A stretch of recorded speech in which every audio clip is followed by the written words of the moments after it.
Hello hunters, क्या हाल चाल है आप सभी के। आई होप आप सब लोग सही होंगे, पढ़ाई में व्यस्त होंगे और मस्त होंगे। आज के इस वीडियो के अंदर हम लोग बात करने वाले हैं राजस्थान के पूर्वी मैदान की। ठीक है जी, आप लोग लगातार जो है वो तैयारी कर रहे हैं। ये शायद चेतक क्लासेज की 10th 10वीं क्लास है ये, और भी लगातार जो है यहाँ पर शानदार शानदार मैं वीडियो डालता जा रहा हूं। आप लोग भी देखते रहिए, लगातार कंटिन्यू बने रहिए, तैयारी को लगातार जारी रखिए। सरकार के ऊपर जबरदस्त वाला दबाव है, आप ये बात मान के चलिए।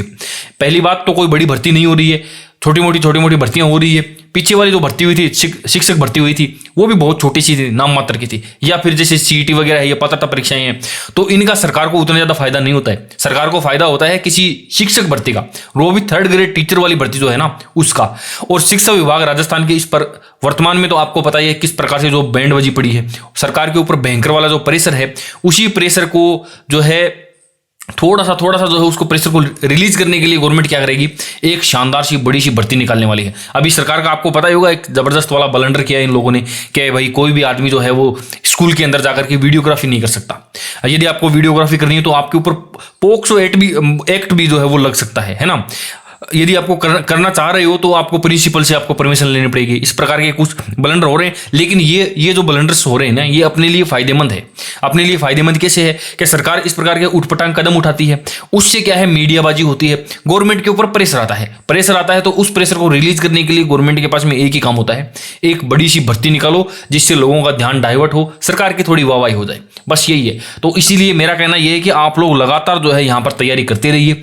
एक जबरदस्त शानदार सी भर्ती आपका इंतजार कर रही है। आज के इस वीडियो के अंदर हम लोग बात कर रहे हैं राजस्थान के पूर्वी मैदानी प्रदेश की। इसकी तरफ आगे की ओर बढ़ते हैं। देखिए, राजस्थान को हमने 4 हिस्सों में बांटा था। हमने क्या बांटा था? हरि मोहन सक्सेना जी ने बांटा था 4 हिस्सों में। 4 हिस्से कौन कौन से थे? 1, 2, 3 और 4। समझ गए होंगे आप। एक जो कि मरुस्थल वाला इलाका है ना, पश्चिमी मरुस्थलीय प्रदेश। दूसरा ये अरावली वाला। तीसरा मैदान वाला। और चौथा ये हिस्सा जो है वो पठारी प्रदेश वाला। आज जिस हिस्से की हम लोग बात करने वाले हैं वो ये तीसरे नंबर का जो हिस्सा है, यानी पूर्वी मैदानी प्रदेश जो है उसकी बात करने वाले हैं। आपको पता होगा कि राजस्थान को 2 हिस्सों में बांटने वाली जो रेखा है वो कौन सी है? 50 सेंटीमीटर वर्षा रेखा है ना। तो वो 50 सेंटीमीटर वर्षा रेखा मान के चलिए कि आप इसको जो है ना, ये जो पूर्वी मैदानी प्रदेश है इसकी पश्चिमी सीमा बनाती है। यहां पर पश्चिमी सीमा बनती है, यहां से जो है वो 80 सेंटीमीटर वर्षा रेखा है। तो इन दोनों वर्षा रेखाओं के बीच का जो भूभाग है, जो क्षेत्र है, उसको क्या बोलते हैं हम लोग? उसी को बोला जाता है पूर्वी मैदानी प्रदेश। ठीक है जी। अब चलिए बता देता हूं, मैं आपको 1-2 चीजें साथ में लिखवा भी देता हूं, ताकि क्या हो, जब वापस रिविजन करो तो आपके लिए बढ़िया रहे। ये यहां पर जो है ना, ऑलमोस्ट देखो, ये यहां से 50 सेंटीमीटर वर्षा रेखा जाती है, जो कि क्या करती है, जो कि राजस्थान को 2 हिस्सों में बांटने वाली है। एक क्वेश्चन और बनता है यहां से, क्या बनता है कि पश्चिमी मरुस्थलीय प्रदेश को 2 हिस्सों में बांटने वाली कौन सी है? वो यहां से गुजरती है, जो कि 25 सेंटीमीटर वर्षा रेखा है। ये 50 सेंटीमीटर वर्षा रेखा है। ठीक है जी। ये 50 सेंटीमीटर वर्षा रेखा क्या करती है? इस पूर्वी मैदानी प्रदेश की पश्चिमी सीमा बनाती है, बॉर्डर बनाता है। ठीक है जी। अब आगे की ओर चलते हैं तो इसकी क्या है, ये जो क्या बोलते हैं जिसको पूर्वी सीमा मान लो या दक्षिणी पूर्वी सीमा है, ये कौन बनाता है? ये बनाता है आपका जो है ये विंध्यन पठार जो है। तो अब इसकी एग्जैक्ट लोकेशन आपको पता लग गई होगी कि 50 सेंटीमीटर वर्षा रेखा से लेकर के विंध्यन पठार के बीच का, या फिर हम बोल सकते हैं कि अरावली पर्वतीय प्रदेश से लेकर के ये विंध्यन पठार जो है, या जो हाड़ौती का पठार है, उसके बीच का जो क्षेत्र है वो क्या कहलाता है? वो यही कहलाता है पूर्वी मैदानी प्रदेश। ठीक है। अब देखो आगे की ओर बढ़ते हैं कि ये जो ये वाला जो हिस्सा है, ये किसका भाग है? ये है दोस्तों टेथिस सागर का भाग है। बताने की जरूरत नहीं है, आपको पहले भी मैंने बताया था कि राजस्थान के जो 4 भूभाग हैं वो किस प्रकार से हम लोग याद करेंगे। जी से गोंडवाना लैंड, टी से टेथिस सागर किया था। जी से जो गोंडवाना लैंड किया था, इसके अंदर जो ऊंचाई के ऊपर है ना, जैसे पहाड़ आ गई, पठार आ गई, वो दोनों के दोनों इसमें आ जाएंगे। जैसे अरावली पर्वतीय प्रदेश आ गया, दूसरा जो है वो अपना हाड़ौती का पठार आ गया है। टी यानी टेथिस सागर की मैं बात करता हूं, मरुस्थल की मैं बात करता हूं, तो यहां से क्या आ जाएगा, एक तो मरुस्थलीय प्रदेश आ जाएगा और दूसरा जो है वो मैदानी प्रदेश आ जाएगा। अब मैं इसको हटा देता हूं, ये तो बात पहले भी हमने बता दी है। अब एक इंपॉर्टेंट बात और मैं बता देता हूं, यहां से क्या है, सबसे इंपॉर्टेंट नदी की यदि मैं बात करूं ना इस क्षेत्र की, तो वो है दोस्तों चंबल। और चंबल जो है वो इस प्रकार से यहां से गुजरती है, और चंबल जो आगे जाकर के क्या यमुना में मिल जाती है, और यमुना आगे जाकर के जो है वो गंगा के अंदर मिल जाती है। तो कुल मिलाकर के ये वाला जो क्षेत्र है ना, ये वाला, ये गंगा यमुना मैदान का हिस्सा है। ठीक है जी, गंगा ये किसका हिस्सा है दोस्तों, ये है गंगा यमुना मैदान का हिस्सा, गंगा यमुना मैदान का हिस्सा है। ठीक है जी। अब देखो डायरेक्टली यदि हम बताएंगे कि गंगा यमुना मैदान का हिस्सा है तो समझ में नहीं आएगा, सर राजस्थान में तो न गंगा है न यमुना है, तो ये उसका हिस्सा कैसे हो गया। लेकिन आप लोग ध्यान करोगे कि यहां से जो आगे जाकर के जो मिलता है, तो ये पूरा का पूरा जो एरिया है ना, ये गंगा यमुना का ही मैदान है। ठीक है, आगे की ओर चलते हैं, क्योंकि ये गंगा की सहायक नदियां हैं भाई, गंगा की सहायक नदी यमुना हो गई, यमुना की सहायक नदी चंबल हो गई है, तो ये सारा का सारा क्षेत्र उसी का हिस्सा है। अब देखो यहां पर कुछ एक जिलों की बात करते हैं कि यहां पर कौन कौन से जिले हैं। जिलों की यदि अपन बात करेंगे ना, तो देखो बिल्कुल ही इजी सा है ये वाला जो एरिया है, इसके अंदर आप लोग सबसे पहले कौन कौन से जिलों की बात करते हैं। देखो A B C D, ए से क्या हो जाएगा, ए से हो गया अलवर, बी से क्या हो गया, बी से हो गया भरतपुर, सी से क्या हो गया, सी से हो गया करौली, और डी से क्या हो गया, डी से हो गया धौलपुर। धौलपुर के साथ में डी से डिग भी हो गया, ये दो हो गए। एक तो ये हिस्सा आ जाएगा इसका। दूसरा फिर आगे चलते हैं तो दूसरे की बात करेंगे अपन, तो जो है यहां पर एक तो देखो ये यहां से अलवर हो गया ना, ये यहां से अलवर हो गया। अब ये अलवर वाला जो एरिया है ना, ये वाला एरिया, इस वाले एरिया को आप लपेटो पूरे को। अलवर तो हो ही गए, अलवर के साथ साथ में यहां पर खेरसल तिजारा, जिसको क्या कह सकते हैं हम लोग, कह सकते हैं, कहना ही पड़ेगा भरतहरि नगर, भरतहरि नगर हो गया। ठीक है जी। उसके बाद में कोटपूतली बहरोड, कोटपूतली बहरोड हो गया, और अलवर तो है ही। इन तीनों को एक साथ याद कर लेंगे। आगे वाली बात करते हैं कि इस बीच वाले एरिया के अंदर कहां से शुरू करेंगे हम लोग शुरू करने वाले हैं। जैसे यहां पर एक तो आ जाता है जयपुर, जयपुर के जस्ट पास में दोसा, दोसा के पास में जो है वो क्या जाएगा, सवाई माधोपुर, सवाई माधोपुर, सवाई माधोपुर के पास में आ गया टोंक, सवाई माधोपुर के पास में करौली भी है, धौलपुर भी है, वो सारे के सारे तो इसके अंदर आ ही गए हैं। पहले मैंने ऑलरेडी यहाँ पर जो है ये रहा करौली और धौलपुर, ये यहाँ पर हो गए, तो ये 4 जिले और हो जाएंगे। अब नीचे वाला हिस्से को देखो, इस वाले बॉर्डर के अंदर यहाँ पर यदि आप देखोगे ना, तो कौन कौन सा है, सबसे पहले भीलवाड़ा आ जाएगा, दूसरे चित्तौड़गढ़, फिर एक नया नवेला जिला सलूम्बर, चित्तौड़गढ़ के जस्ट पास में ही है सलूम्बर, सलूम्बर के बाद में नीचे की ओर आ जाओ प्रतापगढ़, प्रतापगढ़ के पास में डूंगरपुर, और डूंगरपुर के पास में जो है वो बांसवाड़ा। तो ये वाला जो क्षेत्र आपको दिखाई दे रहा है ना, ये वाला जो क्षेत्र है, ये सारा का सारा किसका पार्ट है दोस्तों, ये है आपके पूर्वी मैदानी प्रदेश का। अब इसको हमने और अलग अलग 3-4 हिस्सों के अंदर बांटा है, फिर हम इसको अलग अलग पढ़ेंगे। क्योंकि देखो आप राजस्थान के इस मैप को थोड़ा ध्यान से देखोगे ना, तो आपको क्या पता लगेगा कि एक तो देखो इधर से माही नदी गुजरती है, तो ये वाले जो जिले हैं ना, ये इसी माही नदी का बेसिन है। दूसरा चंबल इधर से गुजरेगी, तो थोड़े से जिले जो है वो चंबल के भी हो जाएंगे। तीसरा एक बनास नदी इधर से आकर के मिलती है, तो बनास नदी का क्षेत्र भी हो जाएगा। चौथा जो है यहाँ पर बाणगंगा नदी है, तो बाणगंगा नदी का हो जाएगा। तो इस संपूर्ण पूर्वी मैदानी प्रदेश को 4 हिस्सों में और बांटा है। वहां तक पहुंचने से पहले अपन थोड़ी थोड़ी सी बातें और भी करते हैं, इंपॉर्टेंट बातें करते हैं। देखो ये है हमारा प्यारा राजस्थान, और इसका ये हिस्सा कौन सा है, ये है पूर्वी मैदानी प्रदेश। इसको मैं थोड़ा सा जो है वो हाईलाइट कर देता हूं। ठीक है जी। ये वाला जो क्षेत्र आपको दिखाई दे रहा है ना, इस क्षेत्र की अभी हम लोग बात करने वाले हैं। सबसे पहली बात सुना मेरी बात, ये जो क्षेत्रफल है ना संपूर्ण राजस्थान का, ये कितना 2.33 नहीं 23.3% क्षेत्रफल है। टोटल क्षेत्रफल कितना है इसका, याद हम लोग 23% करते हैं, लेकिन जैसे हरिमोहन सक्सेना की बुक है उसके अंदर 23.3 एग्जैक्टली दिया हुआ है, तो 23.3%। अब देखो कैसे याद करेंगे, 23 आगे वाला जनसंख्या यहां पर कितनी आ जाएगी, जनसंख्या जो है ना, ये 3 यहां पर लेके आओ और इस 3 से गुणा कर दो, यानी 39%। इजी है वैसे तो, ये दोनों के दोनों चीजें एक साथ हम लोग याद कर लेंगे। 23.3 और 39%, यानी जनसंख्या की दृष्टि से ये बहुत ही अमीर क्षेत्र है, बहुत ही बढ़िया। रीजन क्या है कि आपको पता होगा कि कोई भी जो मानव सभ्यता है वो कहां पर पनपती है, मानव सभ्यता जो भी पनपती है वो नदियों के किनारे ही पनपती है, कभी भी मरुस्थल के आसपास में नहीं। जहां पर खाने पीने की व्यवस्था ही नहीं है। और खाने पीने की व्यवस्था कहां पर होती है? जहां पर नदियां होती हैं। तो ये क्षेत्र जो है वो नदियों के हिसाब से बहुत रिच क्षेत्र है, तो जनसंख्या भी यहीं पर निवास करने वाली है। तो ये यहाँ पर 39% जो है यहाँ की जनसंख्या यहाँ पर हो जाएगी। अब बात करते हैं आगे की ओर चलते हैं कि यहाँ पर जो है एवरेज वर्षा की मैं बात करूं, एवरेज वर्षा की यदि बात करें तो ये 50 सेंटीमीटर तो इसकी पश्चिमी रेखा, और दूसरी जो है 80 सेंटीमीटर। तो इस हिस्से के अंदर 50 सेंटीमीटर से लेकर के 80 सेंटीमीटर के बीच की एवरेज बरसात होती है।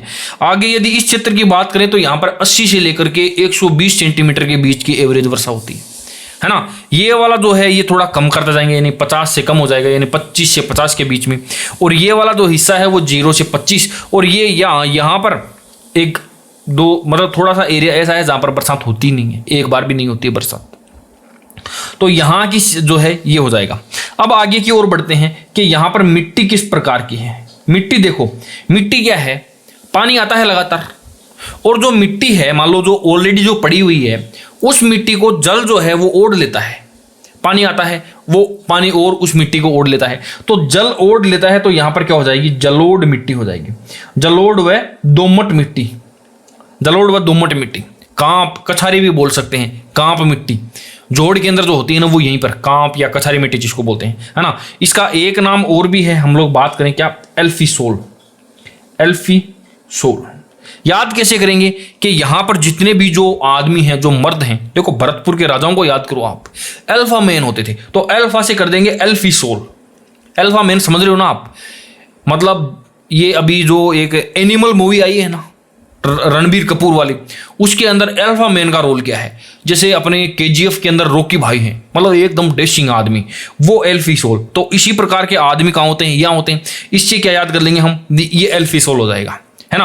आगे की ओर चलते हैं कि यहाँ की जलवायु कैसी है मित्रों।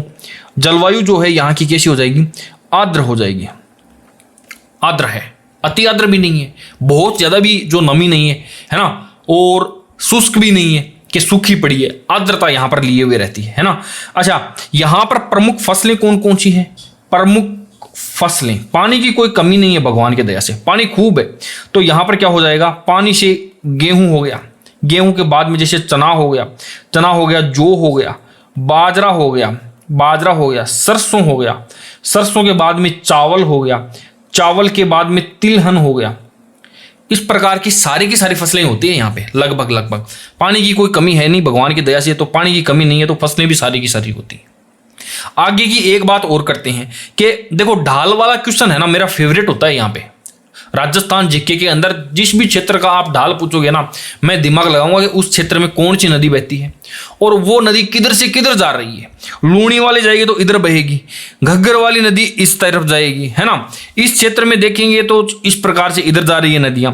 यहां पर इस संपूर्ण पूरे क्षेत्र को देखेंगे तो चंबल कुछ इस प्रकार से बह रही है, चंबल इधर बह रही है। तो इसका मतलब इस भूमि की जो ढाल है वो भी इधर ही होने वाली है, किधर, पूर्व की तरफ हो रही है ना। मतलब दक्षिण से आ रही है और पूर्व की तरफ जा रही है, या फिर ऐसे बोल सकते हैं कि दक्षिण पश्चिम से आ रही है और उत्तर पूर्व की ओर जा रही है।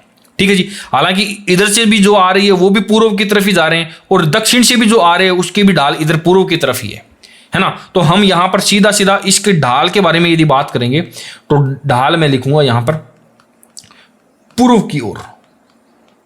ढाल किधर हो जाएगा दोस्तों, ढाल हो गई है इसकी पूर्व दिशा की ओर। ठीक है। आगे की ओर बात करते हैं कि इस संपूर्ण क्षेत्र की एवरेज हाइट यानी एवरेज ऊंचाई की यदि मैं बात करूं तो ये है 200 से 500 मीटर। ठीक है जी। प्रमुख नहरों की बात करता हूं तो प्रमुख नहर, प्रमुख नदियां नहीं है भैया, सुन लेना मेरी बात, प्रमुख नहर की मैं बात कर रहा हूं। नदियां और नहरों में क्या फर्क होता है पता है ना आपको। नदियां प्राकृतिक होती है और नहरें कृत्रिम रूप से पानी को ले जाती है। तो यहां पर दो नहरें हैं। पहली नहर कौन सी है, एक तो है भरतपुर नहर और दूसरी है गुड़गांव नहर। जब हम लोग नदियों के बारे में पढ़ेंगे तब वो सारी चीजें देखेंगे वहां पे। ठीक है जी। आगे की ओर चलते हैं कि यहां पर प्रमुख नदियां कौन कौन सी है, बताने की जरूरत है क्या।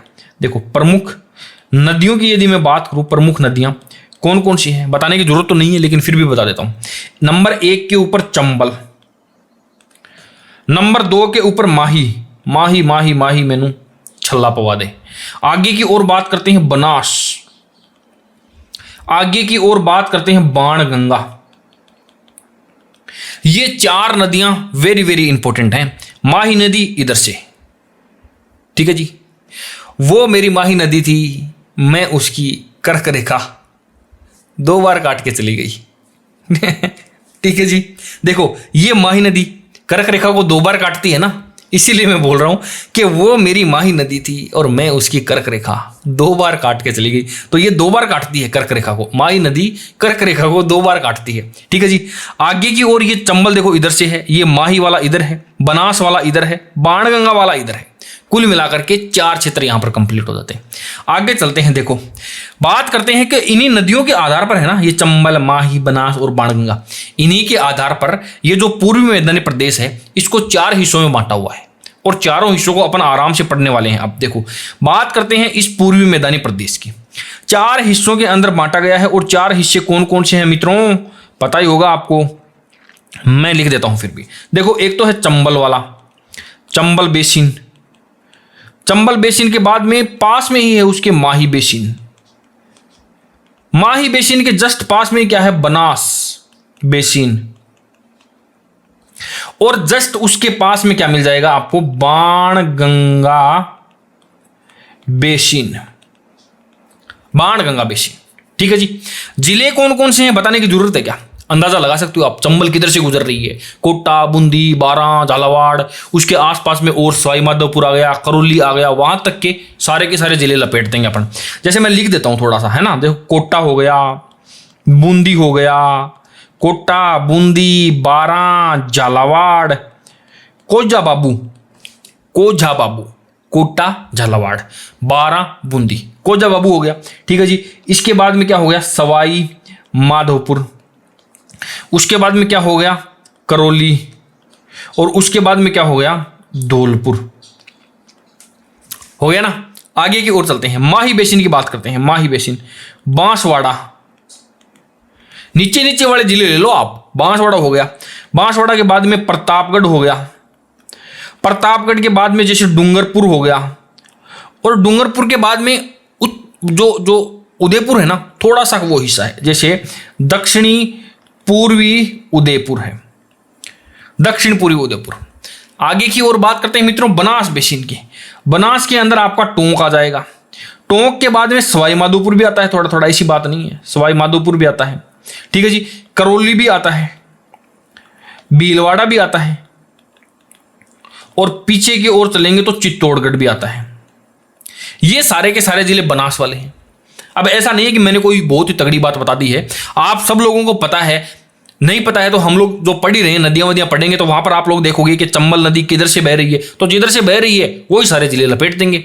बनास नदी कहां से बह रही है, जैसे बाणगंगा नदी है, अब सबको पता है किधर से किधर निकल करके किधर जाती है, ये जाती है दोस्तों जयपुर से निकलती है। देखो जयपुर से दौसा, दौसा से डिग, और डिग से भरतपुर, ये 3-4 जिले हैं। ठीक है जी, अब हम एक एक चीज को बढ़िया तरीके से देखने वाले हैं। सबसे पहले हम लोग बात करेंगे चंबल नदी की। चंबल नदी का जिक्र हमने फिल्मों में बहुत बार सुना है, चंबल के डाकू जितने भी से बैठे रहे मेरे गला गाड़ी में, कोई संत महात्मा को नहीं रहे, चंबल के डाकू से। मासूम शर्मा का गाना सुना है ना, तो वो चंबल के डाकू यहीं पर हैं। डाकू देखो फिल्मों में कई जगह डाकू भी बोलते हैं, कई जगह बागी भी बोलते हैं कि वो सरकार के क्या है वो खिलाफ रहते थे, तो बागी शब्द थोड़ा सा क्या है सम्मानजनक होता है, और डाकू यदि बोलेंगे तो डाकू सर थोड़ा अच्छा नहीं लगता है।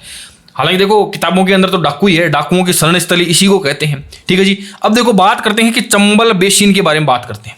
चंबल इसको क्या कहते हैं, सबसे पहली बात तो यहाँ पर पुराने समय के अंदर सरकार के खिलाफ डाकू बहुत रहते थे।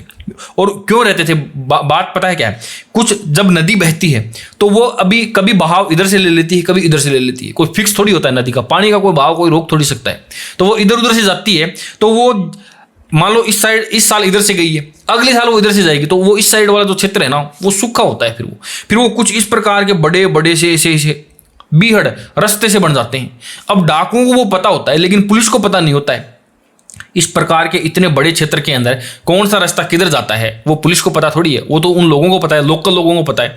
तो वो आराम। दूसरी बात, पुलिस के पास में गाड़ियां होती थी, डाकुओं के पास में घोड़े होते थे, तो घोड़े तो इधर उधर आराम से भाग जाते थे, ये नहीं भाग पाते थे। समझ रहे हो ना आप। तो चंबल नदी के बारे में बात करते हैं। इसके बारे में सबसे पहली बात तो ये है कि इसको क्या कहते हैं, डाकुओं की शरण स्थली कहते हैं, डाकुओं की शरण स्थली कहते हैं। और इसके अलावा दस्यु प्रदेश भी कहते हैं इसको, दस्यु प्रदेश भी इसको कहा जाता है। ठीक है जी। अब चलते हैं आगे की ओर, बात करते हैं क्या, बीहड़ क्षेत्र बोलते हैं इसको, बीहड़ क्षेत्र। किस क्षेत्र को बोलते हैं, बीहड़ क्षेत्र बोला जाता है। इसके अंदर चंबल का जो बीहड़ है वही फेमस है। क्यों बोलते हैं, क्योंकि चंबल, एक तो ये मच्छर जीने नहीं देते मेरे को, चंबल, ये बारिश का मौसम है ना, इसमें ज्यादा हो जाते हैं। चंबल के बहाव क्षेत्र में, चंबल के बहाव की वजह से, या चंबल के बहाव क्षेत्र में, या चंबल के बहाव की वजह से, चंबल के बहाव की वजह से बनी क्या है, गहरी गहरी खाइयां, गहरी गहरी खाइयां जो है ना, या गहरी गहरी घाटियां, उनको क्या कहा जाता है दोस्तों, उनको कहा जाता है बीहड़ क्षेत्र। बीहड़ के डाकू वही है। ठीक है।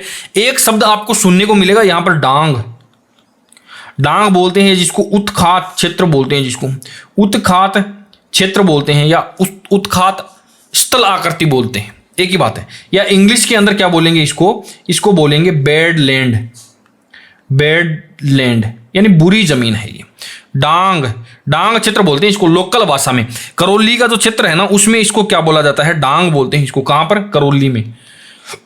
और करौली में बहुत ज्यादा क्षेत्र है ऐसा, मतलब जमीन ऐसे ही पड़ी है ये। उत्खात क्षेत्र बोलते हैं, डांग क्षेत्र बोलते हैं, अनुपजाऊ भूमि होती है ये, आपको पता ही है। करौली के अंदर है ये। और करौली को क्या बोलते हैं फिर, डांग की रानी बोलते हैं, डांग की रानी। धौलपुर को क्या बोलते हैं, डांग का राजा बोलते हैं। ठीक है जी। तो ये यहां पर इस प्रकार से हम लोग चंबल से रिलेटेड जितनी भी चीजें हैं वो बस यही है। आपको सीधा सीधा एक क्वेश्चन आएगा कि डाकुओं के शरण स्थल किसको कहा जाता है, चंबल बेसिन को कहा जाता है। बीहड़ क्षेत्र कहां का प्रसिद्ध है, या क्या मतलब बीहड़ क्षेत्र कहां पर पाया जाता है, ये हो गया। डांग की रानी किसको कहते हैं, डांग का राजा किसको कहते हैं। ये इजी इजी से क्वेश्चन बनते हैं, ज्यादा हार्ड नहीं बनते हैं यहां से। ठीक है जी। आगे की ओर चलते हैं, माही बेसिन की बात करते हैं। माही बेसिन कहां पर है भैया, नीचे नीचे है, जो वी आकृति, ये इस प्रकार की, तो वो माही बेसिन है। देखना जरा, माही बेसिन की मैं बात करूंगा यदि, तो ये क्या है, पहाड़ियों से युक्त कटा फटा क्षेत्र है ये, कटा फटा क्षेत्र है इसको। और इसको क्या बोलते हैं, इसको बोलते हैं वागड़। लोगों को वागड़ में और बागड़ में बड़ा कंफ्यूजन होता है, मेरे को नहीं होता है। मेरे को क्यों नहीं होता है, क्योंकि मुझे पता है कि राजस्थान कुछ इस प्रकार का बना हुआ है, और राजस्थान कुछ इस प्रकार से बना हुआ है, तो ऊपर से हम इसको हटाएंगे तो ये जो नीचे वाला क्षेत्र है ना, ये जो नीचे वाला जो क्षेत्र है इसको क्या बोलेंगे, वी से बन जाता है वागड़, तो हम इसको क्या बोलेंगे, वागड़ क्षेत्र बोलेंगे इसको। वी से बन गया वागड़ तो वागड़ क्षेत्र बोलेंगे। तो बिल्कुल इजी है, वागड़ क्षेत्र ऊपर की ओर रह जाता है। ठीक है जी। तो वागड़ याद रह गया तो बागड़ अपने आप ही हो जाएगा। इसी क्षेत्र के अंदर क्या है बोलते हैं, इसी को पहले बोला जाता है व्याघ्र घाट। व्याघ्र घाट को क्यों बोलते थे भैया, व्याघ्र घाट बोलते थे इसको। क्यों बोलते थे, वो भी क्योंकि यहां पर जंगली जीव बहुत ज्यादा रहते हैं। जंगली जीव क्या है, यहां पर अधिक रहते हैं, अधिक रहते हैं। जंगली जीव कौन से, स्पेशली यदि बात करें ना तो बघेरा रहता है, बघेरा, बघेरा, बघेरे को व्याघ्र बोलते हैं, और व्याघ्र घाट भी इसी का नाम हो गया। ठीक है जी। नीचे वाले क्षेत्र की बात कर रहा हूं, जिलों का आपको पता ही है कौन कौन सा है, डूंगरपुर है, बांसवाड़ा है, प्रतापगढ़ है, और नया जिला है सलूम्बर है। ये सारे के सारे क्या है, माही बेसिन के अंदर ही आते हैं। ये देखो, ये मैंने यहां पर लिख दिया आपको, ये देखो, ये रहा माही, ये रहा थोड़ा सा जो है ये क्षेत्र भी है, थोड़ा सा सलूम्बर का क्षेत्र भी है, थोड़ा सा दक्षिणी पूर्वी उदयपुर भी आ जाता है इसके अंदर, है ना। अब बात करते हैं ये बघेरा। अब देखो एक चीज आपको यहां पर सुनने को मिलेगी, छप्पन का मैदान, छप्पन का मैदान, छप्पन का मैदान। छप्पन की जगह याद कर लो महेंद्र सिंह धोनी को।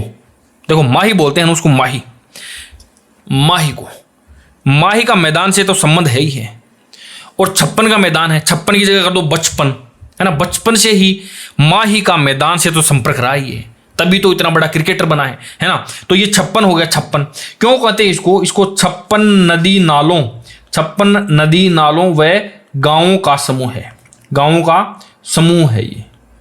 ठीक है जी। अच्छा, कौन कौन से जिले हैं ये, बांसवाड़ा मान लो आप, बांसवाड़ा से प्रतापगढ़ के मध्य का हिस्सा है ये, मध्य का हिस्सा इसको बोलते हैं। इसको क्या कहते हैं? इसको कहते हैं दोस्तों पुष्प क्षेत्र भी कहते हैं। इसको पुष्प क्षेत्र भी जो है वो इसको कहा जाता है।